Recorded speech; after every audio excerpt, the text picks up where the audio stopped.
નમસ્કાર મિત્રો, વિડીયોમાં તમારું સ્વાગત છે। જી હા મિત્રો, અત્યારે હાલ મોટા અને મહત્વના સમાચાર સામે આવી રહ્યા છે। તો મિત્રો, સમાચારમાં વાત કરીએ તો અમેરિકાના ટેક્સાસ હિલ કન્ટ્રીમાં 4 થી 6 જુલાઈના રોજ આવેલા અતિ ભારે વરસાદના કારણે વિનાશક પૂરથી તારાજી સર્જાઈ છે।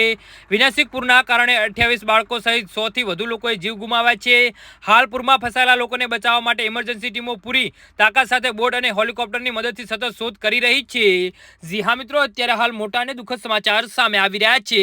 કેર કાઉન્ટિંગ અધિકારીઓના જણાવ્યા અનુસાર અસરગ્રસ્ત કેર કાઉન્ટિંગ કેમ્પ, મિસ્ટિક અને અન્ય ઘણા સમરના કેમ્પ છે જે કેર કાઉન્ટિંગ શોધકર્તાઓને 28 બાળકો સહિત 84 લોકોના મૃતદેહ મળ્યા છે, જેના કારણે ટેક્સાસમાં મૃત્યુઆંક 104 થયો છે। મીડિયા રિપોર્ટ્સ અનુસાર ટેક્સાસના ઇતિહાસમાં સૌ પ્રથમ વખત આ પ્રકારનું ભયાનક પૂર આવ્યું છે, જેમાં મૃત્યુઆંક 104 થયો છે।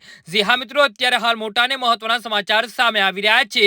તો મિત્રો, સમાચારમાં વધુ વિગતવાર વાત કરીએ તો અમેરિકન મીડિયા મુજબ ટેક્સાસના હિલ કન્ટ્રી અને એડવર્ડ્સ પ્લેટુ પ્રદેશોમાં માત્ર 4 કલાકમાં લગભગ 4 મહિના જેટલો વરસાદ પડ્યો હતો। કેર કાઉન્ટિંગ અને આસપાસના વિસ્તારોમાં 10 થી 15 ઇંચ વરસાદ નોંધાયો હતો અને આ ભારે વરસાદના કારણે ગુઆડલુપ નદીનું સ્તર માત્ર 45 મિનિટમાં 26 ફૂટ સુધી વધ્યું હતું, જેના લીધે પૂર આવ્યું હતું। જી હા મિત્રો, તો આના વિશે તમારું શું કહેવું છે તો નીચે અમારી કમેન્ટ બોક્સમાં જરૂરથી જણાવજો। ધન્યવાદ।